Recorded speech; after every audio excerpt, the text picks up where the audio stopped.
රජයේ ළමා සහ කාන්තා කටයුතු පිළිබඳ අමාත්‍යවරිය සරෝජිනී පෝල්රාජ් ඒ අමාත්‍යතුමිය නිල සංචාරයක් සඳහා මහා බ්‍රිතාන්‍යයට එංගලන්තයට ගියා මේ පසුගිය දවස්වල.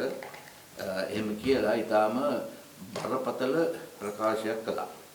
ඒ ප්‍රකාශය තමයි ඒ කියනවා බ්‍රිතාන්‍යයේ ඒ රැස්වීමකදී මේ රජය නැත්නම් වර්තමාන NPP රජය බලයට පත්වන කල දෙමළ ජනතාව හිටියේ ඊටාම බයෙන් පොලිසියකට යන්න. ඒ වගේම තමයි ඊටාම බයෙන් හිටියා හමුදාව හිරිහැර කළායි කියලා. ඊට පස්සේ තව බරපතල ප්‍රකාශයක් කරනවා මේ දෙමළ ජනතාව මේ රටේ පූර්ණ පුරවැසියන් ලෙස පිළිගන්නවාද කියන සැකයක් තිබ්බයි කියලා.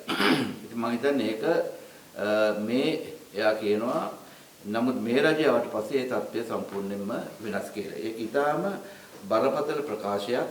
ඒ මොකද ඇය මේ මාතර දිස්ත්‍රික්කයෙන් පත්ුනේ සම්පූර්ණයෙන්ම මේ සිංහල නැත්නම් සිංහල බෞද්ධ ජනතාවගේ ඡන්දයෙන්. ඒතර මේ සිංහල බෞද්ධ ජනතාවගේ ඡන්දයෙන් පත් වෙලා ඇය එංගලන්තයට ගිහිලා කියනවා දෙමළ ජාතිකයන්ට පූර්ණ පිරිවැසියන්සේ සලකනවාද කියන සැකයක් මතුවලා තිබ්බයි කියලා මේ රජයට පස්සේ තමයි ඒක නැති කලේ කියලා. ඉතින් මේ ප්‍රකාශය කරනකොට කතානායකතුමා ඒ නිල සංචාරයේ හිටියා. එතකොට අධිකරණ ඇමතුමා හිටියා. එතකොට මාධ්‍ය ප්‍රකාශකවරයා හිටියා. ඉතින් ඒ අය ඉන්නකොට තමයි මේ වගේ ප්‍රකාශයක් කළේ. ඉතින් මම කියන්න කැමති පෝල්රාජ් අමාත්‍යතුමියට අපේ මේ යුද්ධය අවසාන අධීරයේ 2,95,000ක් අසරණ නැත්නම් අහිංසක දෙමළ ජනතාව බේරාගෙන තමයි අපේ හමුදාව මේ යුද්ධය ජයග්‍රහණය කළේ. මම හිතන්නේ ඒක තමයි අද ලෝකයේ විශාලතම ප්‍රාණ අපකරුවන් මුදා ගැනීමේ හමුදාවක් කළා නම් ඒක ඒ ගෞරවය ඇති වෙන්නේ අත වශයෙන්ම අපේ හමුදාවට. ඒ වගේම තමයි ප්‍රභාකරන් කියන ඒ පුද්ගලයා ඒ ත්‍රස්තවාදියා දෙමළ ජාතීන් දෙමළ ජනතාව ලක්ෂ 3ක් පමණ මිනිස් පලියක්සේ තියාගෙන එතකොට ඒ අය ඒ පීඩනයේ මේ ඒ ග්‍රහණයෙන් මිදලා යුද හමුදාව විතට එනකොට අමුමේ වෙඩි දානවා වෙඩි තියලා ඒ පැන යන දරුවන්ගේ කකුල් කපලා මෙන්න මේ වගේ දෙයක් කරනකොට ඒව සම්පූර්ණයෙන්ම නැවැත්වේ දෙමළ ජනතාවගේ ජීවිත ආරක්ෂා කළේ අපේ යුද හමුදාව. එතකොට ඒ වගේ හමුදාවකටද මේ හමුදාවකින්ද මේ හිදහැර වෙනවා කියලා මේ වගේ අසත්‍ය ප්‍රකාශයක් කළේ.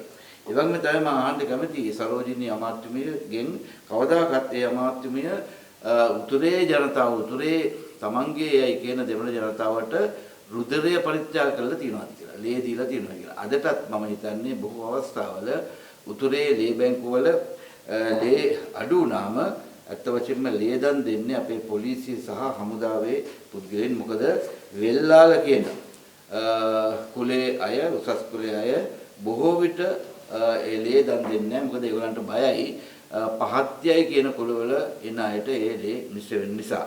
ඉතින් ඒක නිසා මේ වගේ තත්ත්වයක් තුල තමයි මේ සරෝජිනී අමාත්‍යතුමිය එංගලන්තයට ගිහිල්ලා කියන්නේ හමුදාවෙන් අපිට මේ වගේ හිදහැර වෙනවයි කියලා. ඉතින් මම අහන්න කැමතියි සරෝජිනී අමාත්‍යතුමියගෙන් දැන් බලන්න අපි 2,95,000 මේ යුද්ධයෙන් පස්සේ 2,95,000 අසරණ අවතන් වෙච්ච දෙමළ ජනතාව නැවත පදිංචි කරනකොට මේ සරෝජිනී කොහෙද හිටියේ? ඒ පදිංචි කරනකොට පුංචි ළමයි බොහොමයක් හිටියා.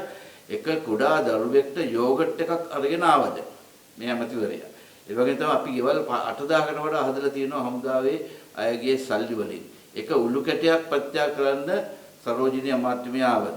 ඒ වගේම තමයි අපේ හමුදාව 4,95,000ක් පුද්ගලනාශක බෝම්බ සම්පූර්ණයෙන්ම ඉවත් කළා. ටැංකි නාශක බෝම්බ 5000ක් පමණ ඉවත් කළා.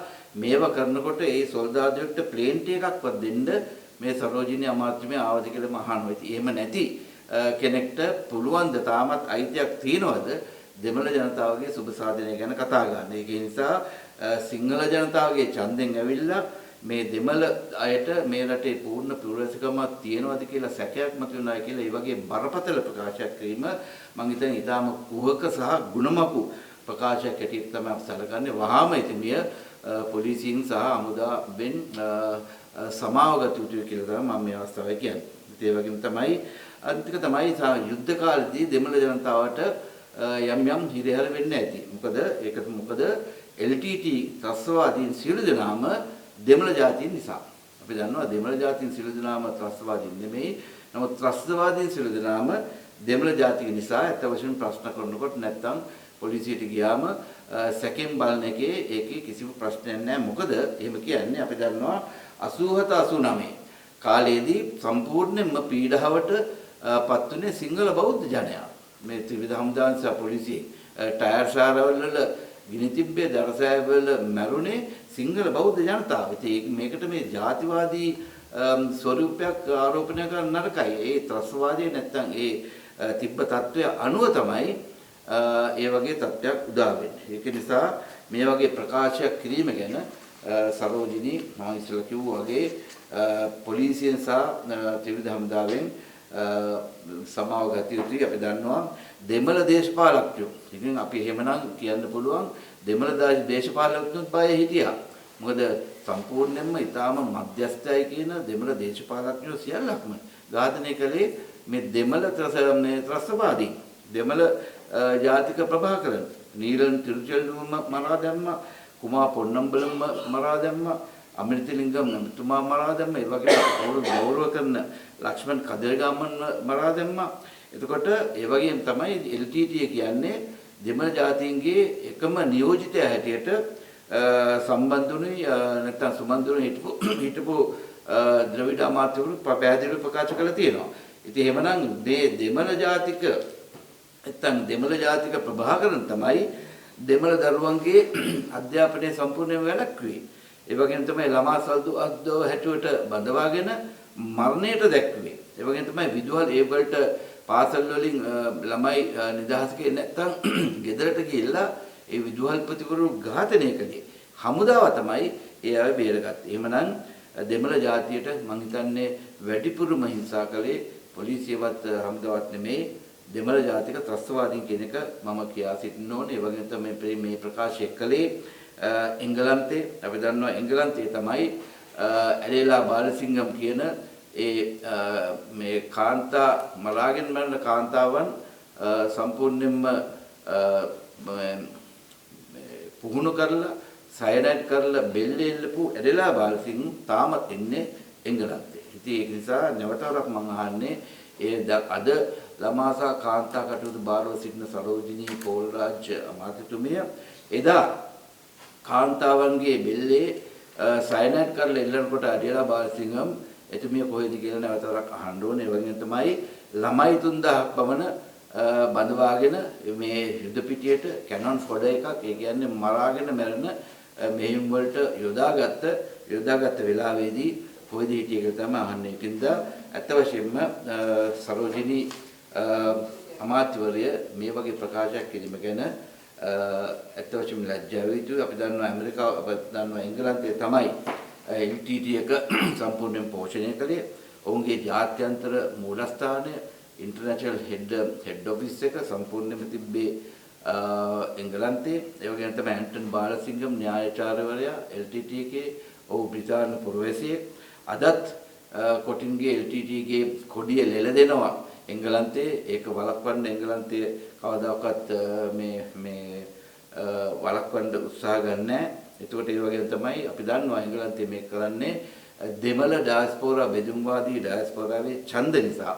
ශවේන්ද්‍ර සිල්වාට කාරණාවලට ජගත් ජයසූරියට වීසා වැළැක්වුවේ වෙන කිසිවක් නෙමෙයි. ඒ ඡන්ද ලබා ගන්න. ඒක ඇත්ත වශයෙන්ම ඒ අමාත්‍යවරයා ඡන්දෙන් පස්සේ කියනවා මම මේ කලේ ඡන්ද පොරොන්දුවක් කියලා. ඉතින් ජෙනීවා වලත් ඇත්ත වශයෙන්ම අද සම්පූර්ණයෙන්ම අපිට විරුද්ධව කටයුතු කරන්නේ මේ එංගලන්තය. ඉතින් ඒ වගේ රටකට ගිහිල්ලා මේ සිංහල ඡන්දයෙන් පත්වලා මේ වගේ ප්‍රකාශයක් කරපු ගැන ඇත්ත වශයෙන්ම අධිකරණ ඇමතුමා කතානායකතුමා මාධ්‍ය ප්‍රකාශය ඉස්සරහා මේ වගේ ප්‍රකාශයක් කිරීම ගැන ඇත්ත වශයෙන්ම සරෝජිනී පෝල්රාජ් අමාත්‍යතුමිය ලැජ්ජා වී යුතුයි. ඒ ප්‍රකාශයට මම හිතන්නේ අනිත් එතුමිය සමග ගිය අනිකුත් අමාත්‍යවරුත් මේකට වග කියන්න ඕන කියලා තමයි මා මේ වෙලාවේ ප්‍රකාශ කර සිටියේ. තමයි අද අලලුණු ප්‍රශ්නයක් ඇවිල්ලා තියෙනවා. අලලුණු පමණක් නෙමෙයි අද උග්ගොවියත් අනාථ වෙලා තියෙනවා. අද වීගොවියත් අනාථ වෙලා තියෙනවා. අද අලගොවියත් අනාථ වෙලා තියෙනවා.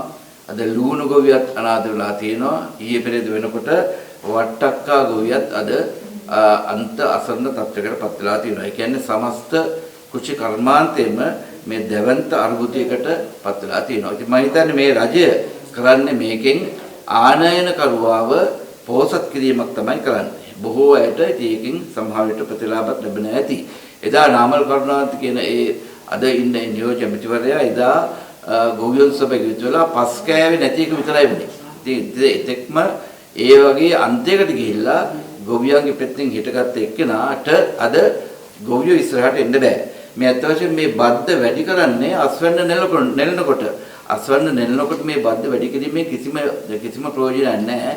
මොකද අඩු බද්දක් තියෙනකොට ඒ ඔක්කොම ආනයනය කරලා ගබඩා කරලා ඒගොල්ලන් කූල් රූම්ස් තියෙනවා ඒවල දාලා මාස 3ක් පමණ ගබඩා කරන්න පුළුවන්. ඉතින් එතකොට බද්ද වැඩි කරනකොට ඒ ගොවියන්ට නැත්තම් ජනතාවට රවට්ටන්න බද්ද වැඩි කරනකොට ඒ අවශ්‍ය කරන නිෂ්පාදන නැත්තම් අල නැත්තම් ලුණු ඉන්දියාවෙන් ගෙනල්ලා ඉවරයි. එතකොට ඒක නිසා තමයි අද වෙනකොට මේ ලුණු ගොවියත් අසරණ වෙලා තියෙන්නේ අලගොවියත් අසරණ වෙලා තියෙනවා. මේ අපේ රජයේ කාලේ අපි සතුටින් රජයට ඒ පාඩුව දරාගෙන රජයෙන් සතුටින් ඒක මිලදී ගත්තා. නමුත් අද ලුණු වල වට ප්‍රමාණය වෙනවා ගන්න. ඒ කියන්නේ අන්ත අසරණ තත්වයකට පත් වෙනවා. ගොවියා රකින්නවා කියලා ගොවියාගේ ඡන්දෙන් ඇවිල්ලා අද ගොවියාව සම්පූර්ණයෙන්ම අනාථ කරලා තියෙනවා. මේකට කෘෂිකාර්ම ඇමතුමා සහ නියෝජ්‍ය කෘෂිකාර්ම ඇමතුමා සම්පූර්ණයෙන්ම වග කියන්න ඕනේ.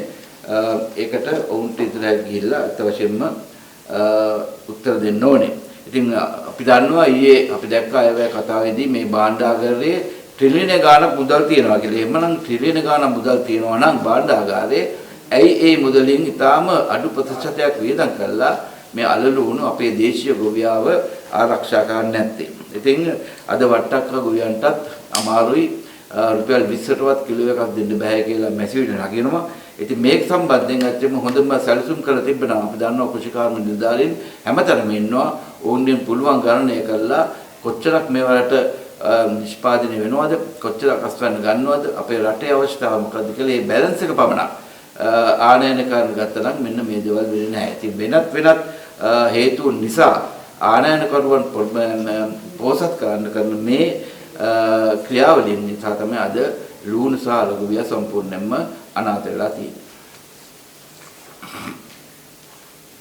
තව එකක් තියෙනවා පාස්කු ගැන කියන්නේ මොකක්ද කියන්නේ? තේරුම් ගන්න එකක් කියන්න.